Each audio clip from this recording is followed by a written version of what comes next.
Teh, jujur sama saya, berapa kalau langganan datang ke sini? Sama jalan itu, Pak. Ya Di udah. dunia yang kian bising oleh ambisi dan kepentingan, ada kisah-kisah sunyi yang luput dari sorotan kamera. Di balik gemerlap kota, masih banyak hati yang retak, jiwa yang lelah, dan manusia yang hanya ingin dimengerti. Dalam pusaran zaman yang serba cepat, kita sering lupa bahwa manusia bukan hanya angka statistik atau data kebijakan, melainkan makhluk penuh rasa, luka, dan harapan. Hari ini, kita akan menyaksikan bukan sekadar tindakan, tapi keteladanan. Bukan hanya sekadar hadir, tapi menyentuh.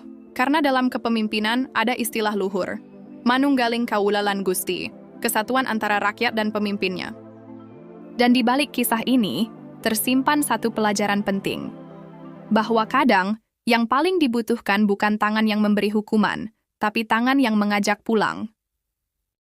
Di tengah hiruk-pikuk persoalan sosial yang terus menumpuk, masih ada sosok pemimpin yang memilih turun ke akar rumput.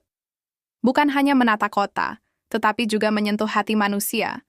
Dialah Deddy Mulyadi, Gubernur Jawa Barat, seorang pemimpin yang tidak hanya memakai jas kekuasaan, tetapi juga mengenakan jubah kasih sayang. Suatu hari, beliau mengunjungi sebuah tempat sederhana di pelosok kampung, sebuah kawasan yang berdiri di atas lahan milik pemerintah. Di sana, Deddy Mulyadi bertemu dengan seorang wanita. Bukan wanita biasa. Ia adalah potret getir dari kerasnya hidup, seorang wanita penghibur yang terperangkap dalam nasib dan keterpaksaan. Namun, alih-alih menghakimi, Deddy Mulyadi merangkulnya dengan kebijaksanaan. Ia tidak datang membawa vonis, melainkan harapan. Dengan kata-kata lembut yang meresap ke hati, beliau menasihati wanita tersebut agar kembali ke kampung halamannya dan meninggalkan dunia kelam yang selama ini membelenggu hidupnya. Tidak ada wanita yang dilahirkan untuk menjadi penghibur malam. Tapi kadang, hidup menuntun kita ke jalan yang tidak kita pilih. Yang terpenting, kita masih punya kesempatan untuk kembali. Sebagai bentuk kepedulian nyata, beliau memberikan pesangon sebesar 3 juta rupiah, bukan sekadar uang, tetapi simbol dari secercah harapan dan awal untuk menata masa depan yang lebih baik. Tempat itu pun akan segera direnovasi. Bukan membangun ulang fisik, tetapi juga memulihkan martabat. Membangun tembok bisa dilakukan siapa saja. Tapi membangun manusia, itu pekerjaan mulia yang hanya bisa dilakukan oleh mereka yang berhati cahaya. Dalam menyampaikan pesannya, Deddy Mulyadi memilih bahasa empati. Tanpa suara tinggi, tanpa bentakan, tanpa rasa ingin menggurui. Justru dengan kelembutan itulah sang wanita luluh, menangis, dan menerima uluran tangan seorang pemimpin yang melihatnya sebagai manusia, bukan sekadar kesalahan.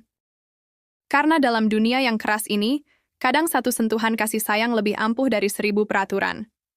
Dan pemimpin sejati, bukan yang hanya hadir saat kamera menyala, tapi yang turun tangan saat hati rakyatnya nyaris padam. Tangan yang menuntun jauh lebih mulia daripada jari yang menunjuk. Inilah kisah nyata dari Tanah Pasundan. Sebuah kisah yang menunjukkan bahwa pemimpin bukan hanya soal kuasa, tapi soal nurani. Teh, jujur sama saya, berapa kalau langganan datang ke sini? Sama jalan itu, Pak. Ya udah, kalau ke sini biasanya teteh berapa? 300. Benar. Enggak, maksud saya, teteh kan harus pulang istirahat dulu, ya kan? Karena tempatnya mau kita bongkarin. Ya kan? Saya kan harus ngasih uang bekal buat teteh pulang dan istirahat. Makanya saya tanya, teteh kalau malam-malam sekali jalan-jalan malam berapa? Enggak, Pak. Enggak. Udah saya tebak aja, sekali jalan malam 150. Enggak. Hah? 200. Sekali jalan gimana, Pak? Maksudnya Inilah telusur fakta, menyajikan kisah nyata dari balik peristiwa. Karena kebenaran kadang bukan untuk dihakimi, melainkan untuk dipahami. Dari kisah ini, kita belajar satu hal. Pemimpin sejati adalah ia yang mampu memanusiakan manusia. Yang tidak hanya hadir saat sorotan, tapi menyala saat kegelapan. Saat kebanyakan orang memilih menutup mata, ada satu sosok yang memilih membuka hati. Dan ketika dunia memberi cap, ia memberi harapan. udah saya tebak aja, sekali jalan malam 150. Enggak. Hah? 200. Sekali jalan gimana, Pak? Maksudnya jalan-jalan dibonceng cowok berapa? Oh. Ya, gitu lah, Pak. Berapa 200? Enggak. Enggak, saya mau ngasih 10 kali teteh jalan-jalan, teteh pulang dulu. Ada. Berapa? Udah saya kasih teteh 2 juta ya. Teteh pulang dulu ya. Nah, pulang dulu. Istirahat. Dulu, teteh punya tanggungan apa di rumah? Enggak, Pak. Nih, punya tanggungan apa? Nih, bekal, pulang. Pulang dulu, tempatnya mau kita rapikan. Ya? Ya, saya pulang, Pak. Sok atuh.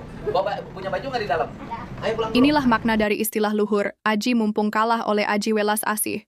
Kekuasaan tidak lebih mulia dari kasih sayang, karena sesungguhnya yang mengangkat derajat seseorang bukan jabatan, tapi keikhlasan.